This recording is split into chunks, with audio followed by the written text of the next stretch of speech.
En el corazón de la Guerra Fría, una era definida por la desconfianza susurrada y la grandiosidad proyectada, la Unión Soviética se embarcó en una búsqueda incesante de la supremacía tecnológica, una ambición que se manifestaba no solo en la carrera espacial, sino en las vastas y secretas instalaciones de sus oficinas de diseño aeronáutico.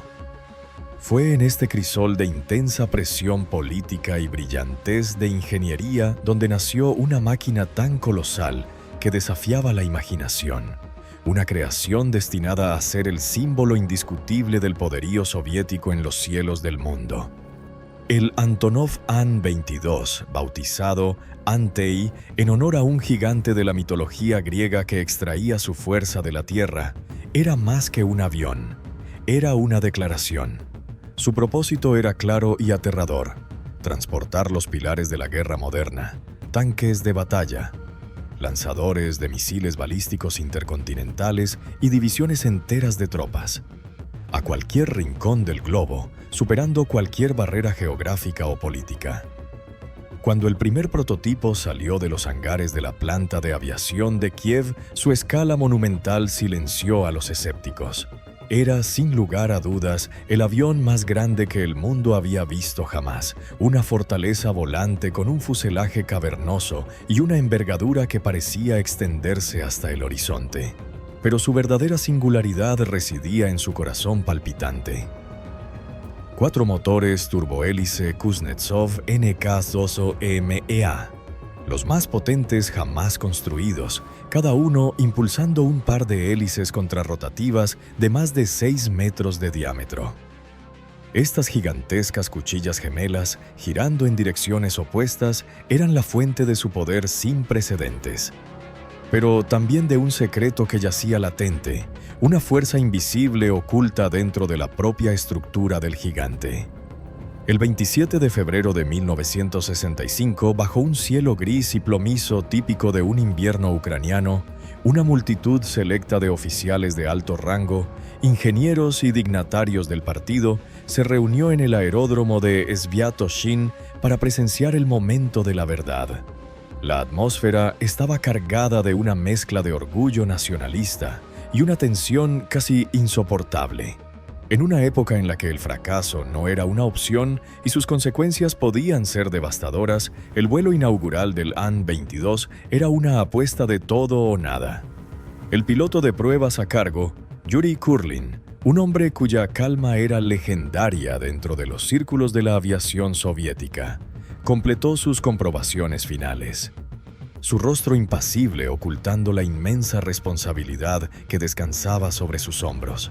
La orden llegó, y el Antey comenzó a moverse, su rugido gutural sacudiendo el suelo y haciendo vibrar el aire mismo. Mientras el gigante aceleraba por la pista, el mundo contuvo la respiración, observando cómo una máquina de tal magnitud podía desafiar la gravedad. El despegue fue un éxito, un triunfo visible de la ingeniería soviética que sería celebrado en los titulares de Pravda. El avión ascendió majestuosamente, una silueta imponente contra las nubes. Para todos los observadores, el vuelo fue impecable, una demostración perfecta de poder y control. Sin embargo, tras el aterrizaje y las celebraciones, cuando el avión fue devuelto al silencio del hangar para su inspección post-vuelo, los ingenieros comenzaron un análisis estructural meticuloso. Fue en la quietud de ese análisis, lejos de los ojos del público y de los líderes del partido, donde un detalle completamente inesperado comenzó a emerger de los datos, un detalle que nadie había previsto y que exponía una vulnerabilidad tan profunda que amenazaba con convertir el mayor triunfo de la aviación soviética en su más catastrófico fracaso. Este descubrimiento, enterrado en complejas lecturas de telemetría y en microfisuras casi invisibles, revelaría que la misma fuerza que le daba al An-22 su poder también era la semilla de su propia destrucción. La narrativa pública de la Unión Soviética durante la década de 1960 era una de progreso implacable y superioridad inherente. Un relato cuidadosamente construido por el aparato estatal para proyectar una imagen de fuerza invencible tanto a sus ciudadanos como a sus adversarios en Occidente. Cada logro científico, cada récord deportivo y, sobre todo, cada avance militar era enmarcado como una prueba irrefutable de la victoria del sistema comunista.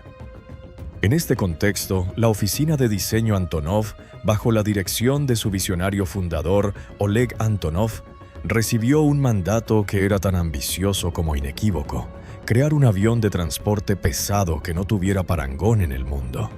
La necesidad estratégica era urgente. La doctrina militar soviética dependía de la capacidad de desplegar rápidamente fuerzas masivas a través de las vastas extensiones de Eurasia y más allá. Los aviones existentes, aunque capaces, tenían limitaciones significativas en cuanto a carga útil y alcance, especialmente cuando se trataba de los nuevos tanques de batalla T-62 o de los componentes de los misiles balísticos intercontinentales que formaban la columna vertebral de la disuasión nuclear del país. Se necesitaba un salto cuántico, una máquina capaz de operar desde pistas no preparadas en los rincones más remotos del Imperio Soviético, llevando consigo el peso de la ambición militar del Kremlin. Oleg Antonov, un diseñador que ya se había ganado una reputación por sus robustos y fiables aviones de transporte como el An-12, aceptó el desafío con una mezcla de fervor patriótico y audacia de ingeniería. Él y su equipo sabían que no bastaba con construir un avión más grande. Tenían que reimaginar los límites de la aerodinámica, la propulsión y la ciencia de los materiales. La competencia interna dentro de la industria de la aviación soviética era feroz y a menudo despiadada. Oficinas de diseño legendarias como Tupolev e Ilyushin competían por los mismos recursos y el mismo prestigio. Y cada proyecto era un campo de batalla político. Un fracaso no solo significaba la cancelación de un programa, sino que podía llevar a Poabo a la desgracia profesional, al exilio o a algo peor. Antonov, operando desde Kiev, lejos del centro de poder de Moscú, a menudo se sentía como un extraño, pero esta distancia también le otorgaba una cierta libertad para innovar. Su visión para el An-22, entonces conocido internamente como Producto 100, era radical. Rechazó los emergentes motores a reacción puros, que consideraba poco fiables y demasiado exigentes para las operaciones en pistas austeras, y en su lugar apostó por la tecnología de turbohélice, llevándola a su extremo lógico. La elección de los motores Kuznetsov NK-12 fue una decisión audaz. Estos motores ya habían demostrado su valía en el bombardero estratégico Tupolev Tu-95, pero adaptarlos para un avión de transporte de este tamaño presentaba desafíos monumentales.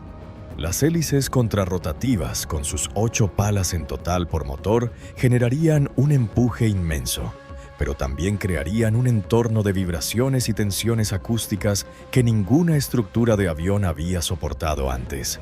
Los ingenieros de Antonov pasaron años realizando cálculos complejos, construyendo modelos y probando materiales en un intento de predecir y mitigar las fuerzas destructivas que sabían que se desatarían. La construcción del primer prototipo se llevó a cabo bajo un velo de secreto absoluto, dentro de hangares custodiados donde cada trabajador era un engranaje en una vasta maquinaria de ambición estatal. El fuselaje, con su distintiva sección de carga presurizada y su rampa trasera capaz de permitir la entrada de vehículos pesados, tomó forma lentamente. Las alas, con una envergadura de más de 64 metros, fueron diseñadas con una notable capacidad de sustentación a baja velocidad, una característica crucial para las operaciones en campos de aterrizaje improvisados. Cada componente, desde el tren de aterrizaje de 12 ruedas hasta el estabilizador vertical doble, fue una proeza de la ingeniería. Pero a medida que el gigante tomaba forma, una inquietud silenciosa comenzó a crecer entre los ingenieros estructurales más veteranos. Las simulaciones, por avanzadas que fueran para la época, solo podían llegar hasta cierto punto. Había fenómenos que simplemente no podían predecir con certeza, como la resonancia armónica va a través de una estructura tan vasta y compleja. Sabían que las hélices no solo empujarían el aire, sino que también enviarían ondas de choque de baja frecuencia a través de las alas y el fuselaje, buscando cualquier debilidad, cualquier punto de resonancia que pudiera amplificar esas vibraciones hasta un punto de ruptura.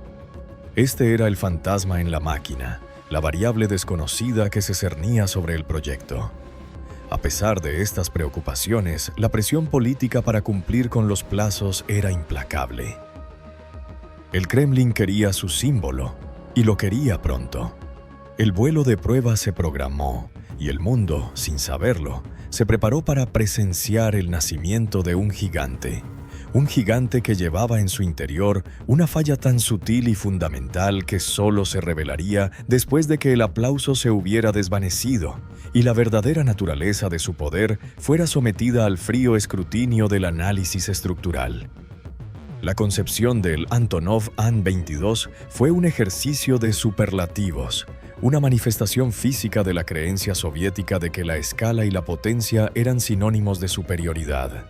En el centro de esta filosofía de diseño se encontraban los 4 motores turbohélice Kuznetsov NK-2CMEA, verdaderas bestias de la ingeniería que representaban el apogeo de la propulsión de hélices. Cada motor, con una potencia de más de 15.000 caballos de fuerza, era una obra maestra de la metalurgia y la termodinámica, capaz de convertir el queroseno en un torrente de empuje puro. Sin embargo, no era solo la potencia bruta lo que definía al An-22, sino la forma en que esa potencia se transfería al aire. Cada motor estaba acoplado a un par de hélices contrarrotativas, designadas AB-90, que dominaban visualmente el avión.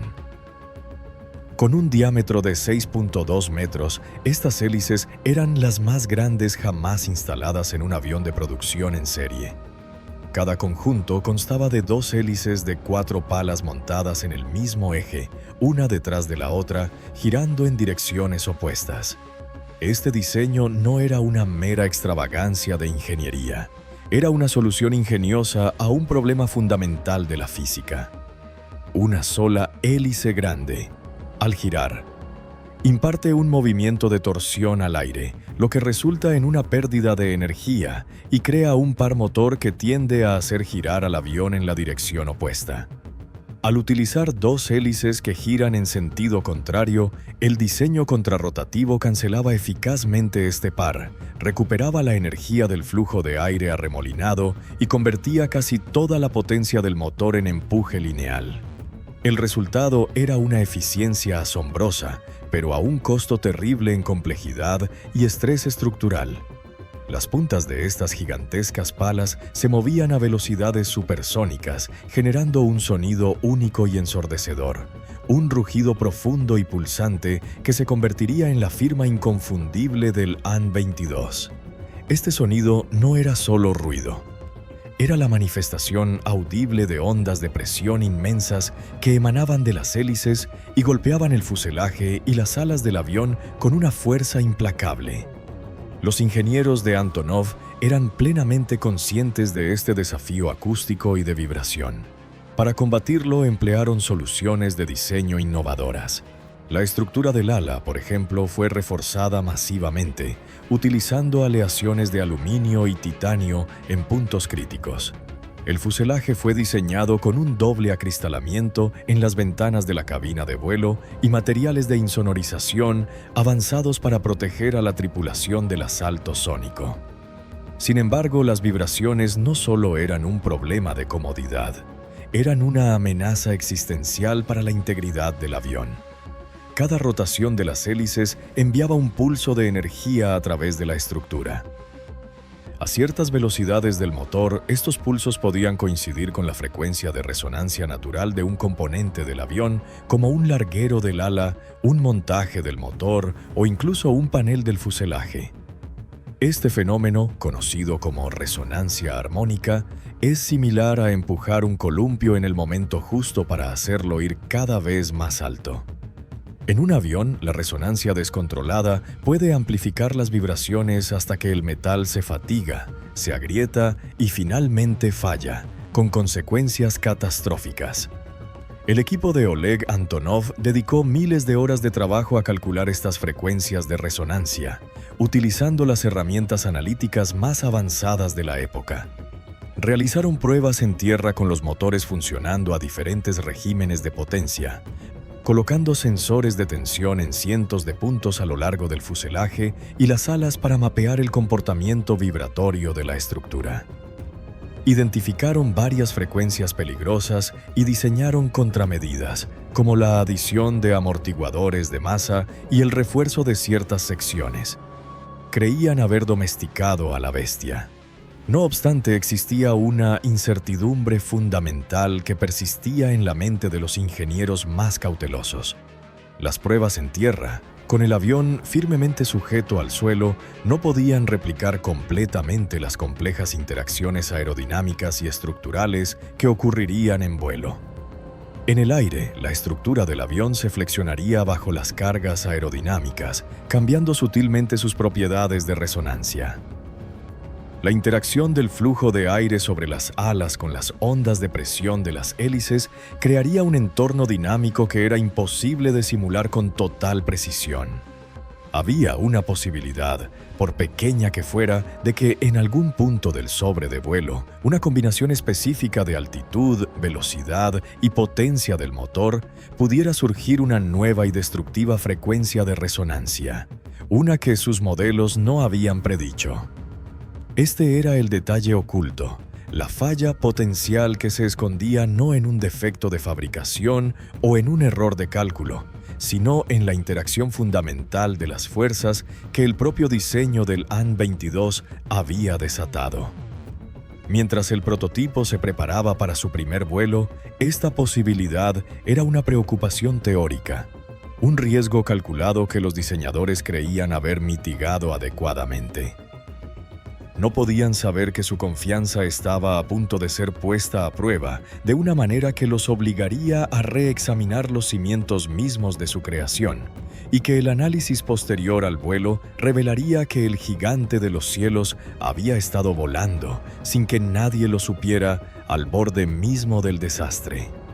El día del vuelo inaugural, el 27 de febrero de 1965, el aeródromo de Sviatoshin estaba impregnado de una atmósfera de solemnidad casi religiosa.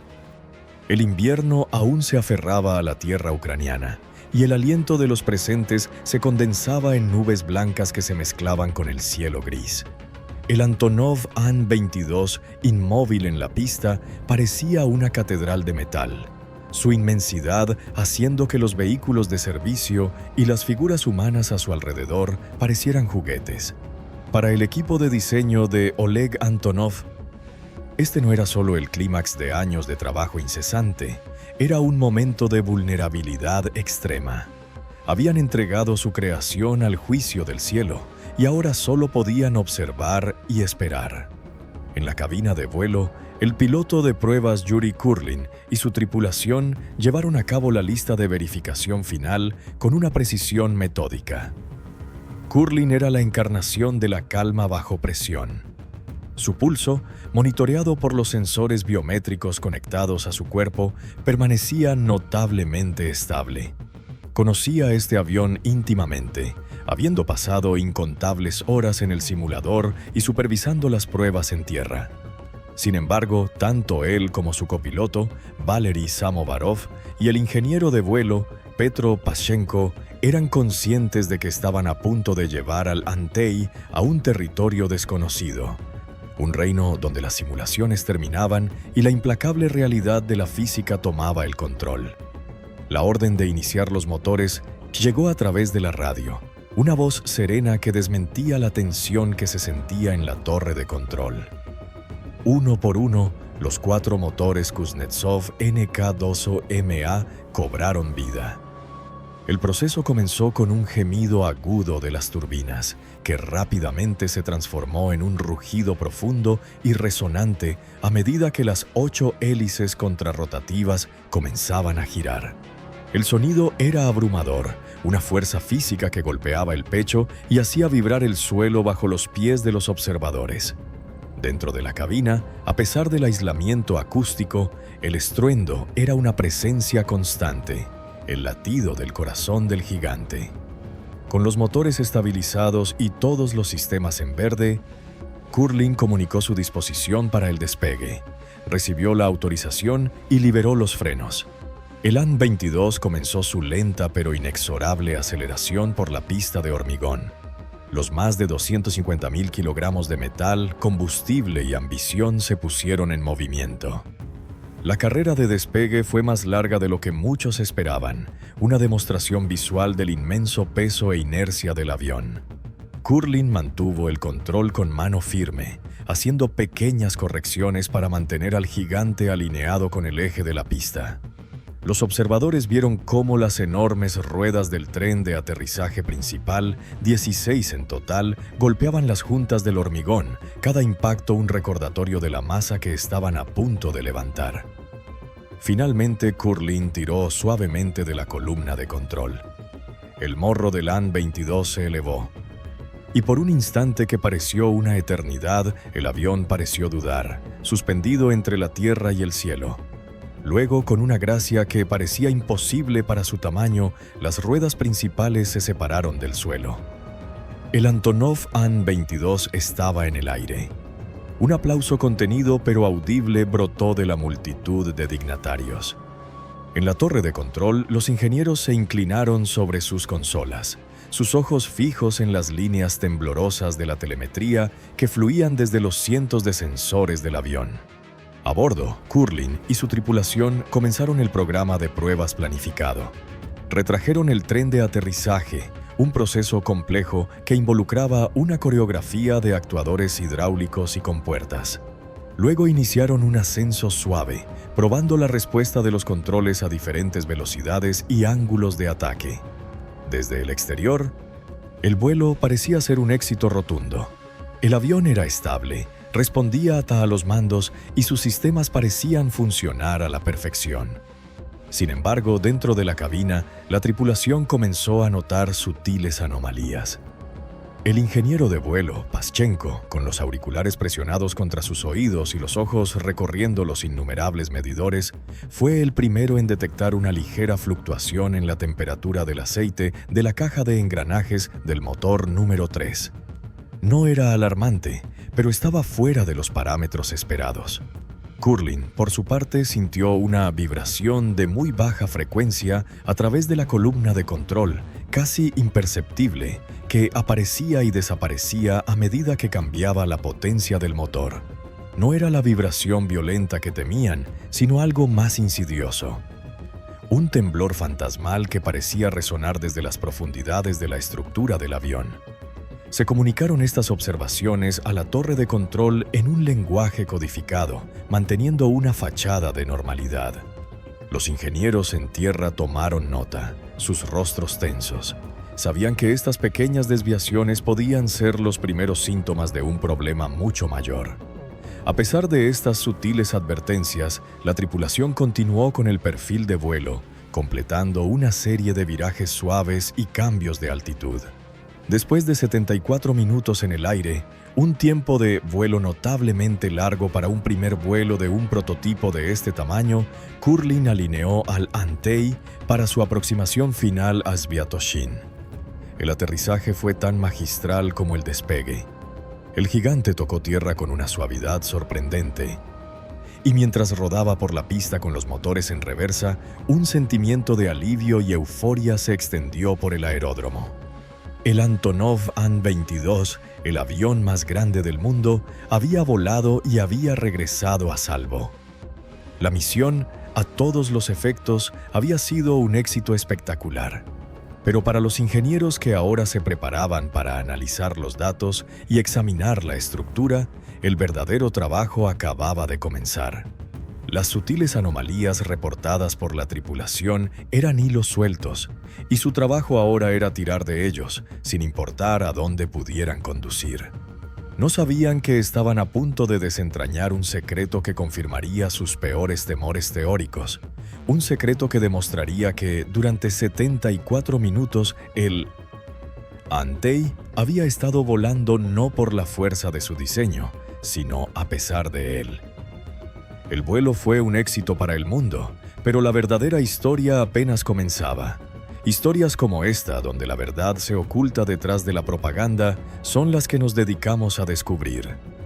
Si no quieres perderte ni un solo detalle de lo que los ingenieros encontraron en secreto, y quieres seguir explorando los mayores enigmas de la ingeniería y la historia, asegúrate de estar suscrito. Activa la campana de notificaciones para ser el primero en saber la verdad. Cada revelación te acerca más al corazón del misterio. Continuemos. Cuando el Antonov An-22 rodó hasta detenerse y los motores finalmente se silenciaron, un silencio expectante descendió sobre el aeródromo, roto solo por el viento helado y el sonido distante de los vehículos de servicio. La escotilla de la cabina se abrió y Yuri Kurlin apareció, su rostro sereno, ofreciendo un pulgar hacia arriba a la delegación que esperaba. El gesto desencadenó una oleada de aplausos y vítores. En ese momento, el vuelo inaugural fue declarado un éxito inequívoco, un hito monumental para la oficina de diseño Antonov y un poderoso símbolo del ingenio soviético. La propaganda estatal se puso en marcha de inmediato. Los medios de comunicación controlados por el Kremlin anunciaron el logro al mundo, describiendo al An-22 como una maravilla de la tecnología socialista. Un avión capaz de llevar la paz y el progreso a todos los rincones del planeta, mientras, por supuesto, también era capaz de transportar tanques y misiles. Las imágenes del majestuoso despegue y aterrizaje se difundieron por toda la Unión Soviética y más allá, consolidando la imagen del Antey como el rey indiscutible de los cielos. Para el público y para la mayor parte del establishment político y militar, la historia terminaba ahí. El avión había demostrado su valía y ahora comenzaría el proceso de producción en serie y entrada en servicio. Oleg Antonov y su equipo fueron colmados de elogios y condecoraciones. Habían cumplido su mandato, entregando una máquina que superaba en todos los aspectos a su contraparte estadounidense más cercana, el Lockheed C-141 Starlifter. El An-22 fue preparado para su debut internacional en el Salón Aeronáutico de París de 1965, donde su aparición causó una conmoción. Los expertos occidentales, que hasta entonces solo habían visto dibujos especulativos y fotografías borrosas de satélites espía, quedaron atónitos ante la escala y la aparente sofisticación del avión. La demostración de vuelo en Le Bourget fue impecable, reforzando la narrativa de un triunfo de ingeniería sin fisuras. Detrás de esta fachada de éxito y celebración, sin embargo, se estaba desarrollando una historia muy diferente en la quietud de los laboratorios de análisis estructural de Kiev. El prototipo del An-22 fue sometido a un escrutinio como ningún otro avión antes que él. Los ingenieros, liderados por un equipo de los mejores especialistas en fatiga de materiales y dinámica de fluidos del país, comenzaron el minucioso proceso de desmontar, analizar y verificar cada componente. Los datos de telemetría del vuelo inaugural fueron descargados de los registradores de vuelo, unas voluminosas unidades de cinta magnética, y se introdujeron en los primitivos pero potentes ordenadores de la época. Cada parámetro, desde las temperaturas del motor hasta las presiones hidráulicas y las cargas en las superficies de control, fue comparado con los valores predichos por las simulaciones. Fue en este mar de datos donde aparecieron las primeras pistas preocupantes. Las fluctuaciones de temperatura en la caja de engranajes del motor número 3, aunque leves, formaban un patrón rítmico que se correlacionaba directamente con ciertas velocidades de la hélice.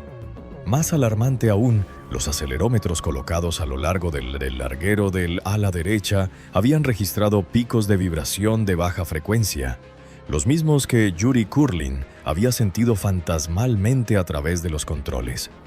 Estos picos no eran aleatorios. Aparecían de forma consistente dentro de una ventana muy estrecha de RPM del motor, un régimen de potencia que el avión había atravesado varias veces durante el ascenso y el crucero. La yuxtaposición entre el triunfo público y esta creciente inquietud privada era palpable dentro del círculo íntimo de Antonov. Mientras los funcionarios del partido brindaban con champán por el éxito del Antey, los ingenieros estructurales trabajaban hasta altas horas de la noche, sus rostros iluminados por el brillo de los osciloscopios, tratando de descifrar el lenguaje de las vibraciones. Sabían que lo que estaban viendo no era un simple problema técnico que pudiera solucionarse con un ajuste o un reemplazo de piezas. Era algo mucho más fundamental, algo inherente al diseño mismo del avión. La posibilidad de un fallo estructural latente era una pesadilla para cualquier diseñador de aviones, pero en el contexto del sistema soviético, era una amenaza de proporciones existenciales.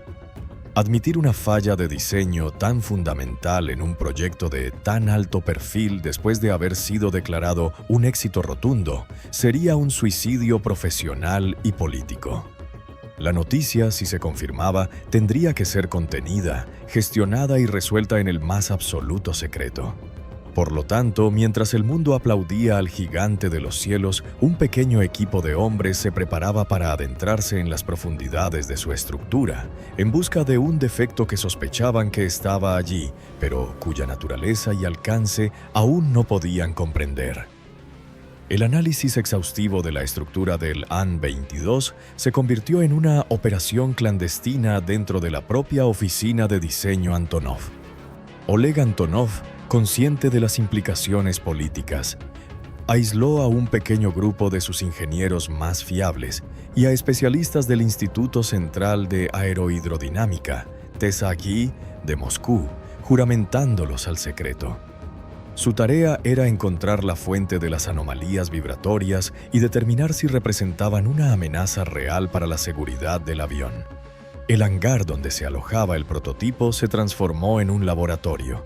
Se erigieron andamios alrededor del fuselaje y las alas, y los técnicos, trabajando en un silencio casi monástico, comenzaron a emplear una serie de técnicas de ensayo no destructivo.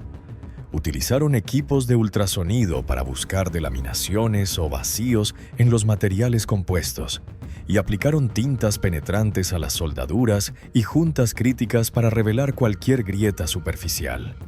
Sin embargo, los primeros resultados fueron frustrantemente negativos. La estructura, a simple vista y bajo las ondas de ultrasonido, parecía estar en perfectas condiciones. No había signos evidentes de daño o fatiga. Fue entonces cuando el equipo decidió emplear una técnica más avanzada y experimental para la época: la inspección por partículas magnéticas fluorescentes. Este método implicaba magnetizar una sección del componente metálico y luego aplicar una suspensión de partículas de hierro recubiertas con un pigmento fluorescente.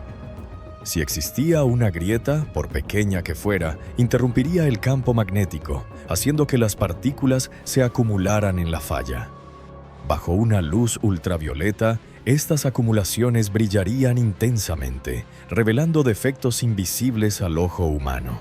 Comenzaron con los montajes de los motores, las estructuras de titanio y acero de alta resistencia que conectaban los masivos motores NK-12 a las alas.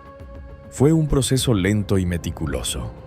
Sección por sección, los técnicos magnetizaron el metal, aplicaron la suspensión y luego en la oscuridad del hangar barrieron el área con lámparas de luz negra. Durante días no encontraron nada. La frustración comenzó a crecer. Algunos miembros del equipo empezaron a dudar de los datos de telemetría, sugiriendo que podrían haber sido causados por interferencias eléctricas o sensores defectuosos. Pero el ingeniero jefe del equipo de análisis estructural, un hombre llamado Víctor Tolmachev, insistió. La correlación entre los picos de vibración y el régimen de RPM del motor era demasiado perfecta para ser una coincidencia. Ordenó al equipo que se concentrara en la unión entre el larguero principal del ala y el montaje del motor interno derecho, el motor número 3, donde se habían registrado las mayores anomalías. Y fue allí, en la profunda oscuridad del hangar, donde finalmente encontraron lo que buscaban: Bajo la luz púrpura, una fina línea de color verde brillante apareció en la superficie del metal. Al principio parecía un arañazo o una imperfección en el acabado. Pero al examinarla con un microscopio de campo, su verdadera naturaleza se hizo evidente. Era una microfisura, una grieta de apenas unos milímetros de largo, pero increíblemente significativa. Lo más alarmante era su ubicación.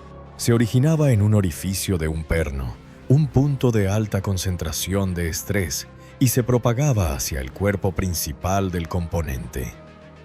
La existencia de una sola microfisura después de un solo vuelo de 74 minutos era una señal de advertencia catastrófica. Indicaba que el material estaba siendo sometido a un ciclo de fatiga mucho más rápido de lo que nadie había anticipado.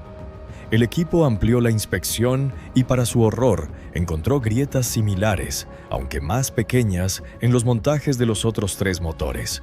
Todas estaban en ubicaciones análogas, sugiriendo un problema sistémico, no un defecto de una sola pieza.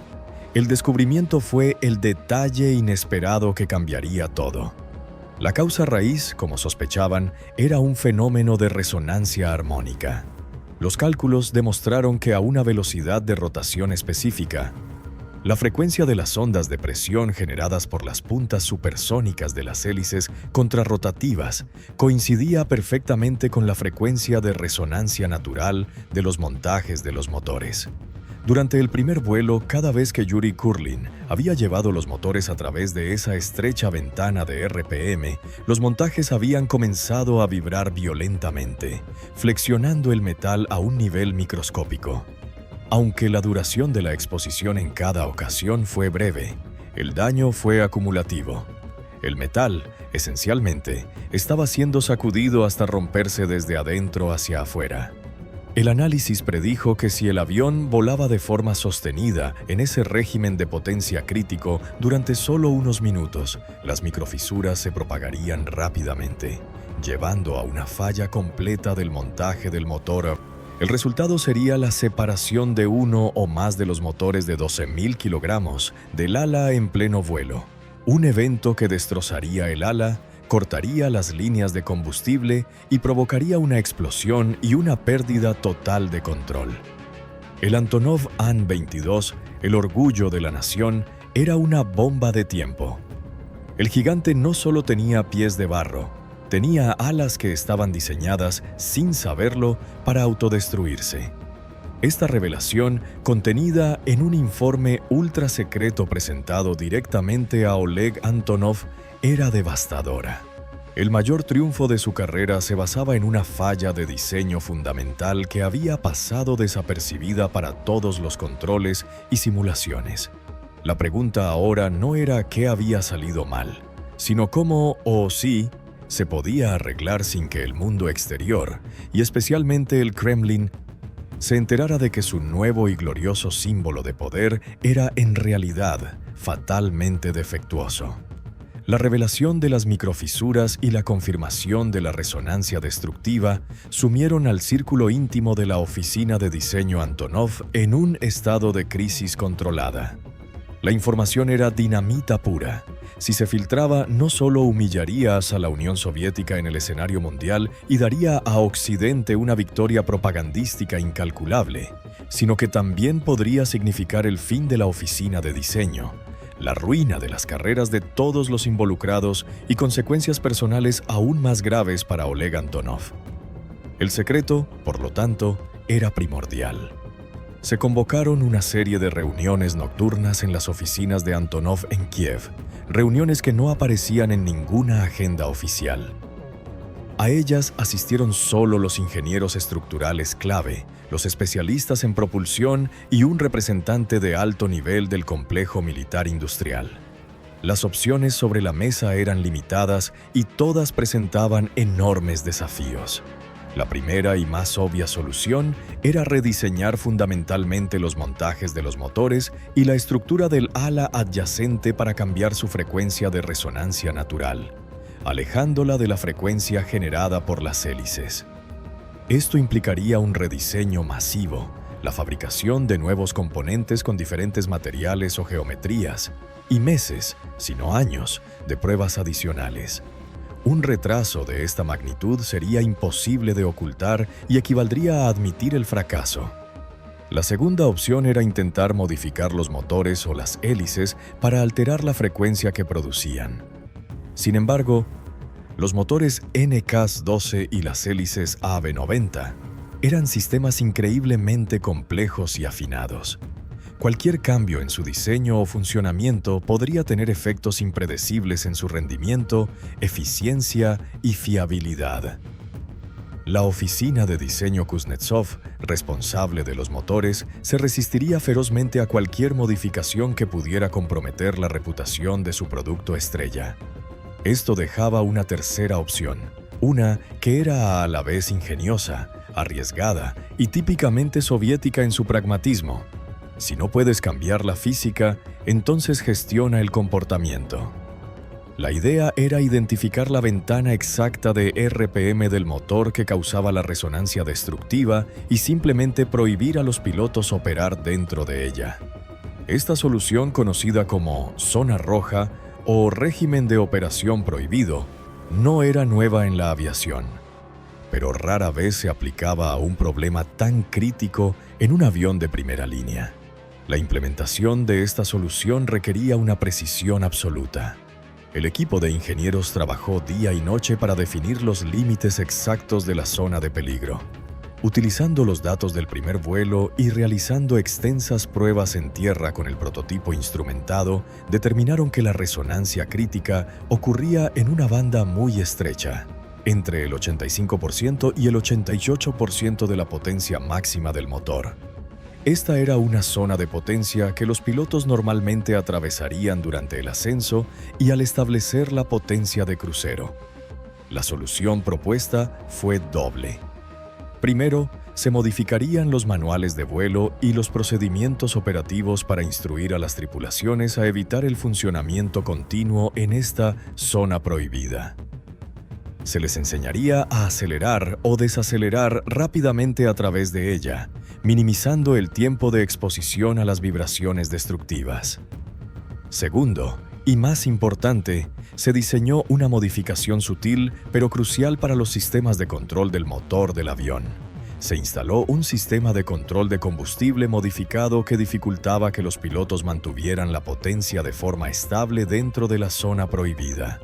No era un bloqueo completo, ya que los pilotos podrían necesitar la máxima potencia en una emergencia, pero proporcionaba una resistencia táctil y una respuesta lenta en ese rango específico, actuando como un recordatorio físico para salir de él lo antes posible.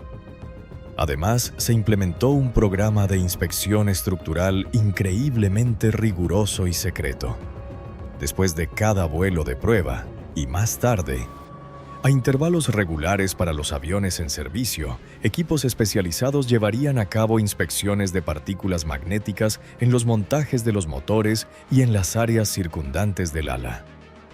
Cualquier signo de inicio de grietas sería detectado y reparado mucho antes de que pudiera convertirse en una amenaza. Todo este proceso se llevó a cabo bajo el más estricto secreto. Oficialmente, las modificaciones se describieron como mejoras de rendimiento y fiabilidad. Las inspecciones adicionales se clasificaron como procedimientos de mantenimiento estándar para operaciones en condiciones extremas. La verdadera razón, la falla de diseño casi fatal, fue enterrada en informes clasificados que solo un puñado de personas llegó a ver. Los pilotos que volarían el AN-22 en los años venideros serían entrenados para respetar la zona roja en el tacómetro como una regla de oro. Muchos de ellos sin saber nunca la razón exacta de por qué esa pequeña banda de potencia estaba tan estrictamente prohibida. Creerían que era una peculiaridad del motor, una medida de precaución estándar. No sabrían que estaban participando en un delicado baile con la física, evitando cuidadosamente el paso que podría hacer que el gigante se desmoronara en el aire. De esta manera, la oficina de diseño Antonov logró salvar no solo su avión, sino también a sí misma. transformaron un problema de ingeniería potencialmente catastrófico en un problema de gestión de procedimientos, ocultando la vulnerabilidad fundamental del Antey a plena vista. El gigante seguiría volando, impresionando al mundo con su tamaño y capacidad, mientras llevaba su secreto mortal encerrado en sus alas, un secreto conocido solo por aquellos que sabían exactamente dónde mirar. La historia del Antonov An-22, por lo tanto, se bifurcó en dos narrativas paralelas. Por un lado estaba la historia pública, la del Coloso de los Cielos, un logro soviético que rompió récords y redefinió el transporte aéreo estratégico. El avión entró en servicio con la Fuerza Aérea Soviética en 1967 y durante las décadas siguientes se convirtió en un pilar de la capacidad de proyección de poder de la URSS. Los An-22 transportaron de todo, desde tanques de batalla a Afganistán hasta ayuda humanitaria a zonas de desastre en todo el mundo. Su silueta inconfundible y su rugido atronador se hicieron familiares en aeródromos desde Siberia hasta Angola. Cumplió su promesa, moviendo cargas que ningún otro avión podía levantar, demostrando una y otra vez su robustez y fiabilidad en las condiciones más duras imaginables. Continuó siendo el avión más grande del mundo hasta la llegada del Lockheed C-5 Galaxy estadounidense, pero incluso entonces el Antey conservó un aura de poderío bruto que su rival a reacción no podía igualar. La solución secreta implementada por los ingenieros de Antonov, la combinación de procedimientos de vuelo restrictivos y un programa de inspección exhaustivo, funcionó. Aunque el defecto de diseño fundamental nunca fue eliminado, fue gestionado con tanto éxito que el An-22 acumuló un historial de servicio notablemente seguro, especialmente considerando la complejidad de la máquina y los entornos hostiles en los que operaba.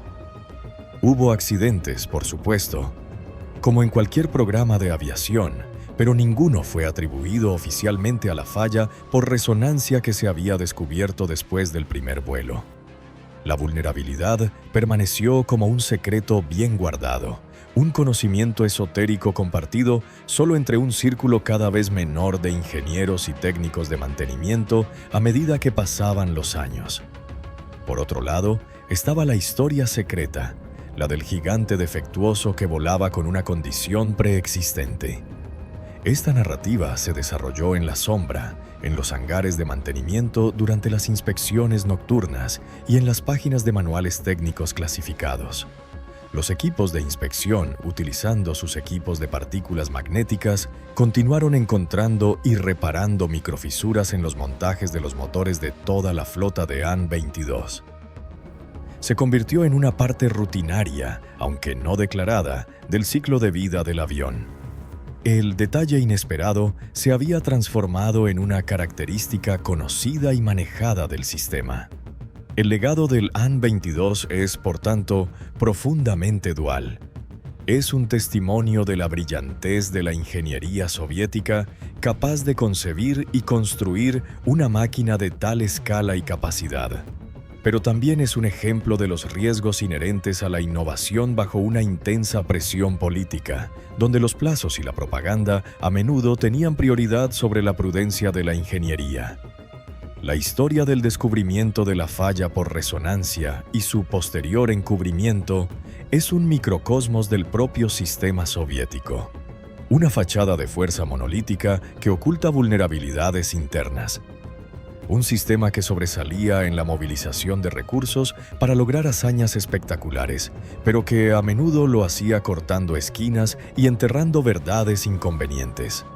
Hoy en día, solo un puñado de Antonov An-22 permanecen en servicio activo, principalmente con la Fuerza Aérea Rusa.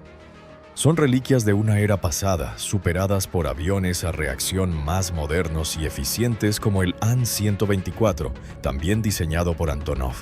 Sin embargo, cada vez que uno de estos gigantes surca los cielos, lleva consigo la historia no contada de su nacimiento.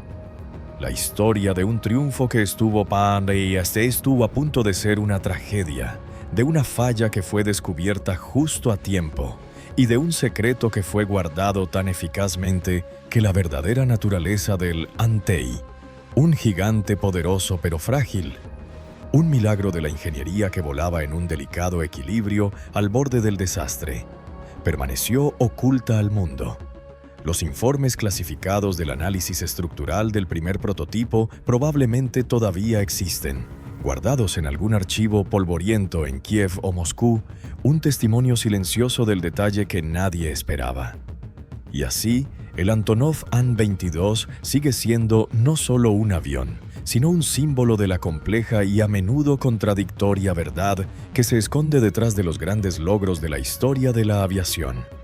Su rugido no es solo el sonido de la potencia, sino también el eco de un secreto que, durante décadas, voló junto a él, tan invisible y omnipresente como el aire que sus gigantescas hélices cortaban. El secreto del Antonov An-22 es un recordatorio de que detrás de cada gran logro, a menudo se esconde una verdad oculta. Una historia que no estaba destinada a ser contada. Pero aquí contamos esas historias. Suscríbete ahora mismo para no perderte los próximos misterios que estamos a punto de revelar. Cada semana profundizamos en casos que desafían lo que creíamos saber. Activa la campana y únete a nuestra comunidad de exploradores de la verdad. La próxima investigación ya está en marcha y no querrás quedarte atrás.